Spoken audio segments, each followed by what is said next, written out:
Hey, what's up everyone? My name is Rob Richards. I'm back here at Mission Fitness Center, a really great gym in Alhambra, California. And continuing with our Beast training series, the focus of today's video is going to be centered around the chest, specifically with detail and in the upper region. I'll be taking a look at 3 superset exercises, but first let's get started with stretch mobility and a warm-up routine. And hey, don't forget, check out beastsports.com for the full article, all of the images, the video, sets and reps from this workout today. Let's get started on our first stretch mobility warm-up.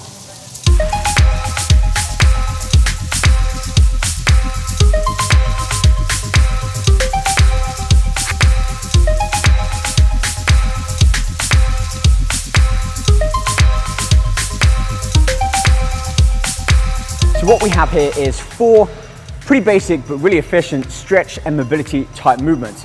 This is separate from our main warm-up, our resistance-based warm-up, which we'll move on to next. All I'm doing is spending no more than 5 or 6 minutes here performing each of these movements for about 20 seconds. And what I'm really doing is focusing on my breathing as well. Taking a big deep breath in through the nose.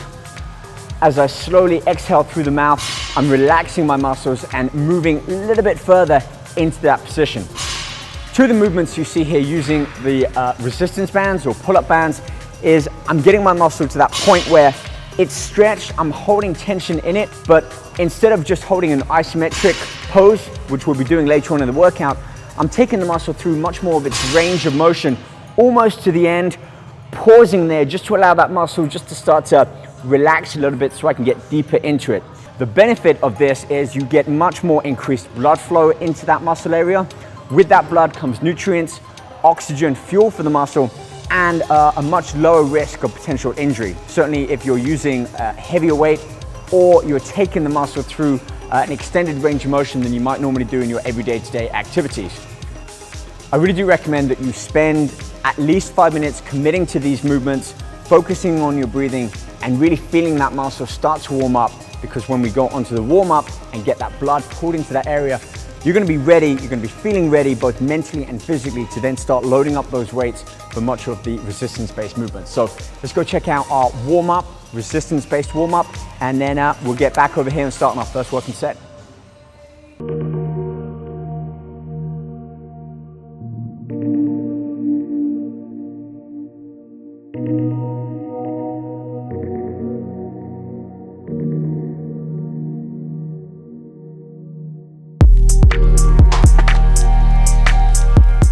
I find the key to an effective warm-up being that you simply don't spend too much time on it. The goal here is to get blood into the muscle, to get those muscles moving, opening up, to get the joints working. Basically, our goal here is simply to prepare the body for what's to come later on in the workout. So the 2 movements here, I've selected an incline dumbbell press. I'm using a rotation here as well. So my wrists are in a semi-supinated position, or palms basically facing each other. And then as I'm pushing up, I'm rotating around, forcing that contraction in the chest up at the top. I'm not using a lot of weight here. The goal is not to take the muscle to the point of failure or exhaustion. It's simply to get blood into the muscle and warm everything up. So use a light weight. Don't be aiming for a weight that's going to get you reaching failure on that 7th or 8th rep. This is our warm-up. Save that for the main workout. So 12, 15 repetitions for the incline press, and then immediately I drop this down onto a flat bench, use lighter dumbbells still. I really want to open up the pectorals as wide as I can.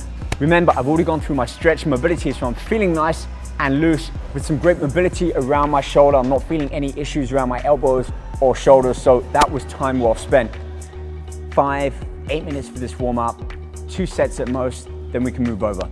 So again, don't spend too much time here. Don't go too heavy and don't go too slow. And I'll meet you back over for our first exercise, and we'll be working on 2 variants of an incline press, both bench and floor based. So I'll see you over there.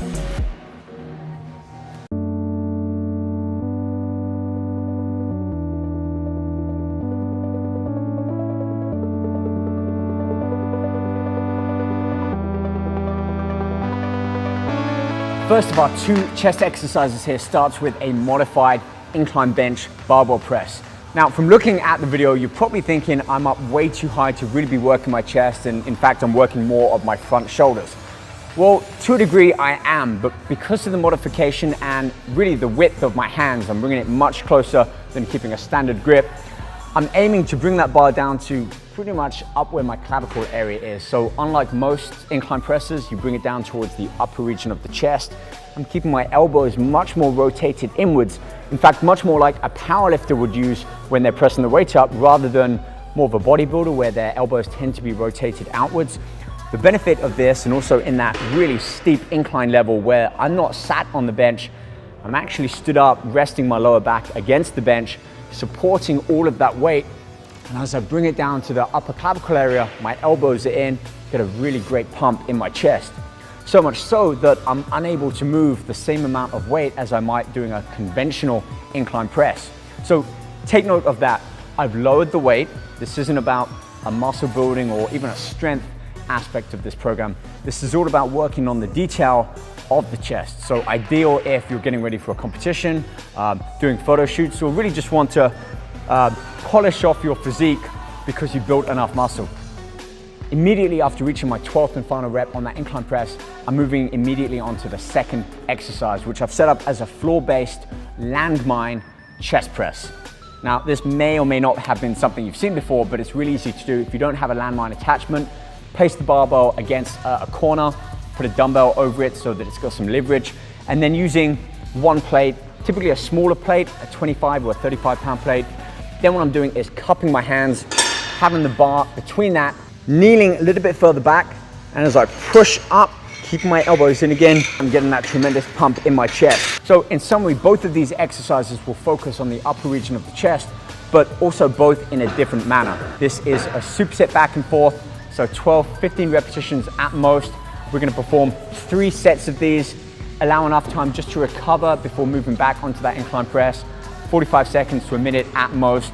Within about 6 minutes, we're done on here. We can move on, take a look at our second working superset chest exercise.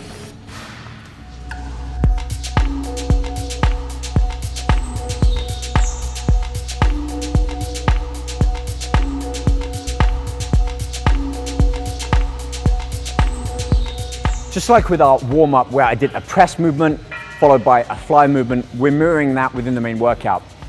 These 2 exercises both focus on an opening fly movement of the pectoral, one using resistance, one using more of a banded resistance, and both work really well together. I start with a low cable single arm fly. Typically you'll see these performed with dumbbells or with cables, but usually always from a high to midpoint. So the real benefit I find of working this low cable fly movement as opposed to from a high to midpoint is simply it's more challenging from a different aspect of that muscle. From here, as we bring up that arm, not only are we getting a much longer range of motion than we would if we're doing 2 arms together, where they always stop at that center point. So I get an extra range of travel to be able to work and contract that pectoral. Don't need too much weight here. You don't want to be throwing yourself off balance. So start with a lighter weight, build up to a point where you're feeling the pump and that burn in the muscle more than simply just trying to move as much weight. Immediately after finishing both sets of my left and right arm on those low cable flies, I'm over here on an incline bench and making use of some further resistance bands, which I've locked behind on a kettlebell to keep them supported, bringing these around the bench and performing another fly movement, a little bit higher this time from that midpoint. So each of the movements that we're doing, you see a change in angle and range of motion as well. Hence why that stretch and mobility section was really important. Now, if you haven't used these bands, they work in a different way than cables or free weights, where they provide a constant or at least the same tension going through that range of motion. Not quite the case with the bands. Back here, you've got no tension. They're pretty loose, you don't have any tension in the bands, therefore on the muscle. But as we start to close the arms up together, we get an exponential increase in tension through the bands, making it that much harder, harder each time we do. To the point when we're holding the arms at the top here, you're working so hard that the muscles start to fibrillate and shake.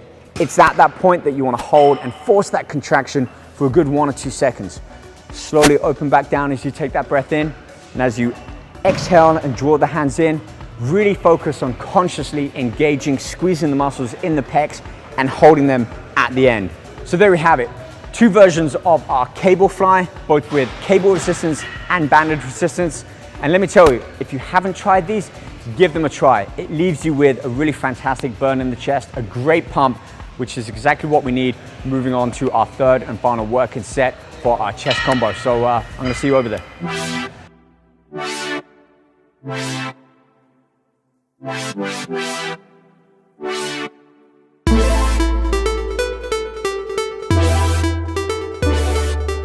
The reason I've chose to end this workout on these two movements is simply for this.